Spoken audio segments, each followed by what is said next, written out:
धन्यवाद, कोटि श्री प्रणाम है मेरी माता और सज्जनों, आप सबके श्री चरणों में मेरी असंख्य बार चरण वंदना स्वीकार कीजिएगा। आज तेरा तिथि है। दो शब्द जो आप जी की सेवा में अभी कही जाएंगे, इसके बाद ही तेरा तिथि का अखंड जाप शुरू हो जाएगा। दिन भर चलेगा, रात्रि को भी चलेगा। कल सुबह 7 से 8 श्रीमान पाठ जी के साथ इसकी पूर्ति होगी। जो साधक बैठना चाहे बड़े शौक से बैठें, जो जाना चाहे बड़े आराम से जाएं, ताकि बैठने वाले को किसी प्रकार की कोई डिस्टर्बेंस ना हो। सदाचार की चर्चा चल रही है। पिछले रविवार सदाचार की चर्चा शुरू की थी, आज जारी रखेंगे, अगले रविवार को भी जारी रहेगी। जिस आचरण में भक्ति का साथ मिल जाता है उसे सदाचरण कहा जाता है, सदाचार कहा जाता है।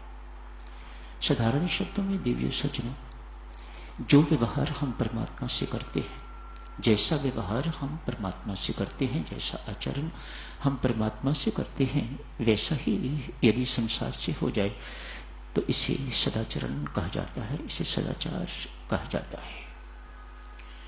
हम विपरीत दिशा में चल रहे हैं, इसीलिए दुखी हैं, चिंतित हैं।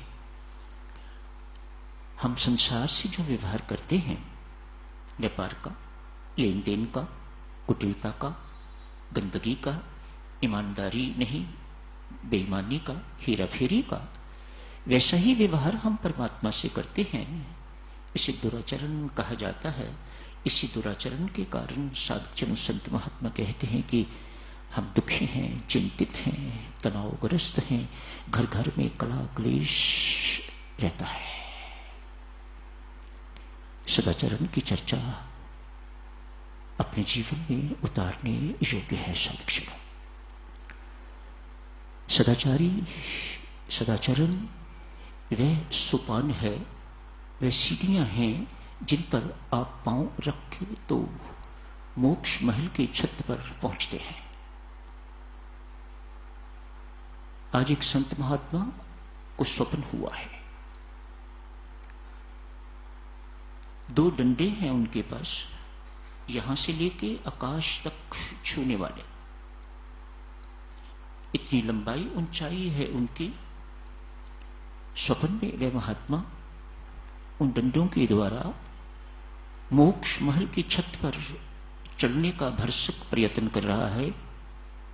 जितनी बार प्रयत्न करता है उतनी बार नीचे धड़ाम गिरता है।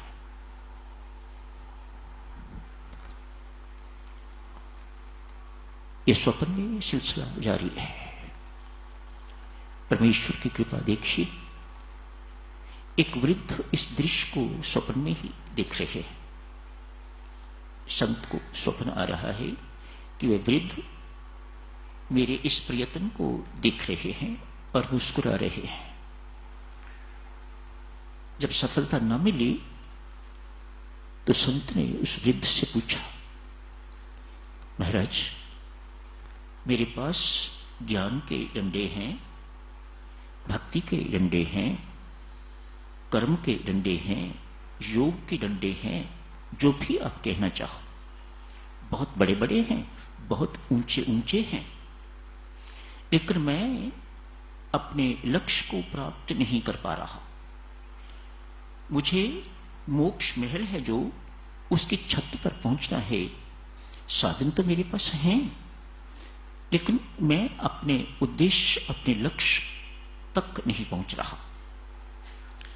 मुस्कुरा के वृद्ध कहते हैं, महात्मा जी कभी पहुंचोगे भी नहीं। क्यों महाराज, ऐसा क्यों कह रहे हैं? कहा, इन 2 डंडों को जोड़ने वाले छोटे डंडे जो होते हैं, जिससे सीढ़ी बनती है, जिनको सत्कर्मों के डंडे कहा जाता है, जिनको सदाचरण के डंडे कहा जाता है, वे डंडे लगाते जाइए, ऊपर चढ़ते जाइए। वे डंडे लगाते जाइए, ऊपर चढ़ते जाइए। आप एक ना एक दिन मोक्ष महल की छत तक पहुंच के रहोगे। यदि आपने वो आड़े छोटे डंडे न लगाए तो आप कभी भी जन्म जन्म आप प्रयत्न करते रहिएगा, आप कभी छत तक नहीं पहुंच पाओगे, आप कभी लक्ष्य को प्राप्त नहीं कर पाओगे। आज एक लाला किसी महात्मा के पास गए हैं, जाके उनसे कहा, महाराज कोई परम हितकारी उपदेश दीजिएगा। महात्मा ने कहा, लाला ये माया नश्वर है, जिस किसी के पास भी है नष्ट होके ध्यान देना, ये माया नश्वर है, जिस किसी के पास जितनी भी है नष्ट होके रहे। लाला ये काया भी अमर नहीं, माया भी अमर नहीं, माया भी नष्ट होके रहेगी, तो ये काया भी अमर नहीं, ये भी जल सलके रहेगी। यदि अमर है कोई चीज तो वह है सत्कर्म। सत्कर्म की कमाई कर, अपनी पूंजी को सत्कार्यों के लिए प्रयोग कर, अपनी पूंजी को परमार्थ हेतु प्रयोग कर, तो वो जो पूंजी तू इकट्ठी करेगा, इस पूंजी का तो नाश होगा, यूं कहो इस पूंजी का तो सदुपयोग होगा, लेकिन वह पूंजी जो तुम उस वक्त एकत्रित करोगे, इसके पुण्य फल जो तुम्हें प्राप्त होंगे वह अनश्वर, वह तेरी असली कमाई, वह तेरे साथ जाएगी, वह परमात्मा के घर जाएगी। तू उस कमाई का असली मालिक है, उस असली कमाई का असली मालिक। ये कमाई जो तू अभी कर रहा है, इस वक्त लखपति करोड़पति अरबपति कहला रहा है, ये तो नश्वर कमाई है, ये किसी के पास भी होगी, नष्ट होके रहेगी। पुत्रों के पास जाएगी, सरकार के पास जाएगी, किसी चोर के पास जाएगी, इत्यादि इत्यादि। इसकी गति ऐसी ही है, ये किसी के पास टिकती नहीं, माया है। इसीलिए इस माया को माया कहा जाता है, उल्लू बनाने वाली चीज। इसी सत्कर्मों की पूंजी साधक्षणों, एक दो डंडों के बीच लगने वाले छोटे डंडे हैं, जिनसे सीढ़ी का निर्माण होता है और जिन पर आप पांव रख के तो ऊपर ऊपर ऊपर ऊपर चढ़ते जाते हैं। यदि डंडे तो आपके पास हैं, लेकिन बीच उन दो डंडों को जोड़ने वाले छोटे डंडे, जिन्हें सत्कर्म कहा जाता है, सदाचरण कहा जाता है, यदि वह नहीं लगाते तो अनेक जन्म, युगों युगांतर भी आप मोक्ष महल की छत तक नहीं पहुंच पाओगे। एक कमाई कीजिएगा। सत्कर्म क्या है? बच्चे लोग बैठे हो, अब बेटा साधारण शब्दों में अध्यात्म क्या सिखाता है, सत्संग क्या सिखाता है, यही ना, be good and do good. Simple words, be good and do good. पहले बेटा गुड बनना पड़ेगा, अच्छा बनना पड़ेगा, तो ही आप अच्छा कर सकोगे,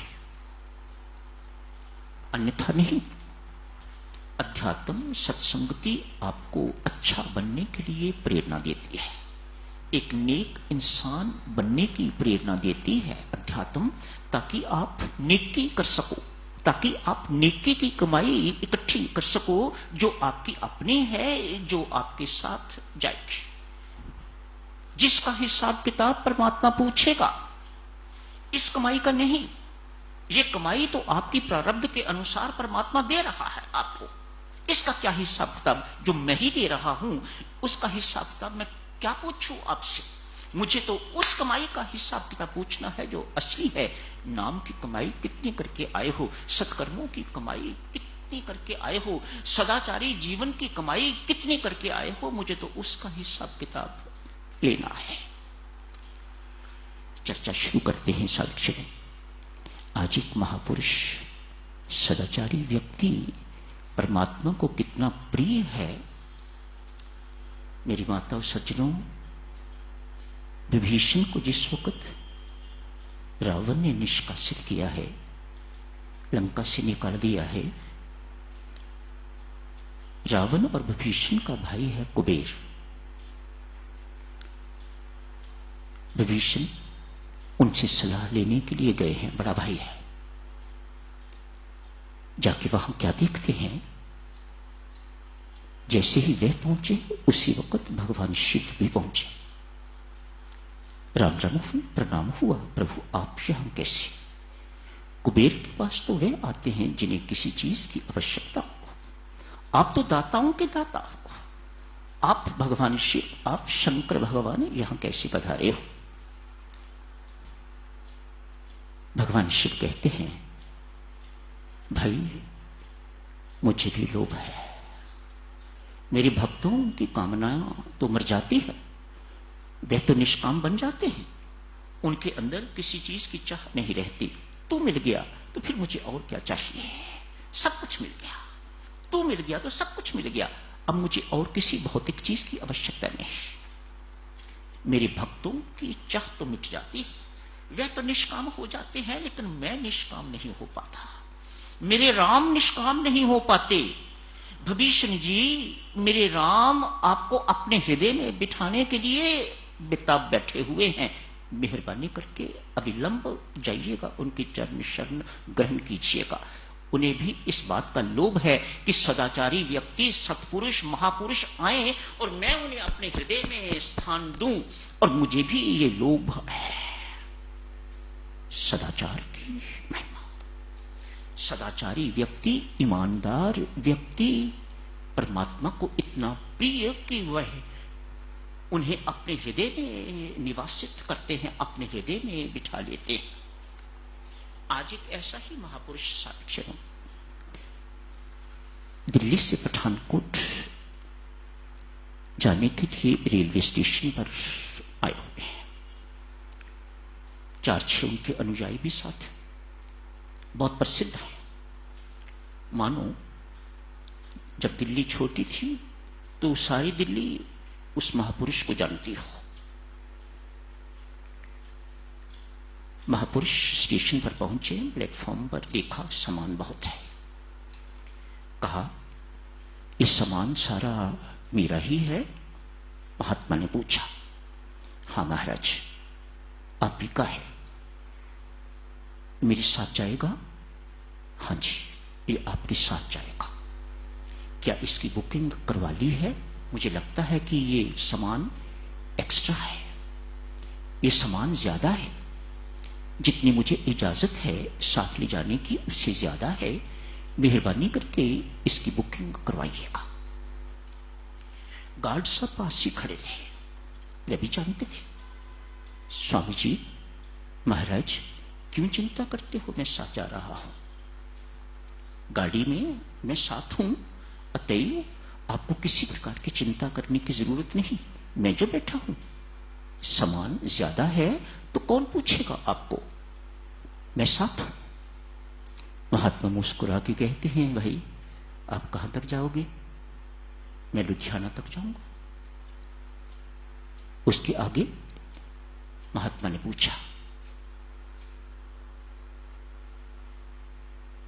उसके आगे क्या होगा? गार्ड ने कहा, महाराज जो दूसरा बैठेगा मैं उसके हवाले ये सामान कर दूंगा, आपको कोई डिफिकल्टी नहीं होगी, किसी प्रकार की कोई कठिनाई नहीं होगी, आपको बुकिंग करवाने की आवश्यकता नहीं। बेटा ऑनेस्टी की बात की जा रही है, सदाचार जीवन की बात की जा रही है, ईमानदारी की बात की जा रही है। व्यक्ति ईमानदार है तो पवित्र, नहीं तो बेईमान। ऐसी मोहर लगती है, छोटी सी बात के कारण ऐसी मोहर लगती है, जो ऐसा कलंक लगता है माथे के ऊपर कि उसे मिटाया नहीं जा सकता। कल परसों आपसे अर्ज की थी, गणेश की शायद संभव था, पिछली बार पत्नी कहती है आप बेईमान कहलवाओगे और मैं बेईमान की पत्नी, दोनों इससे स्टैम्प्ड होके तो परमात्मा के दरबार में जाएंगे, यहां भी अपमानित और वहां भी अपमानित।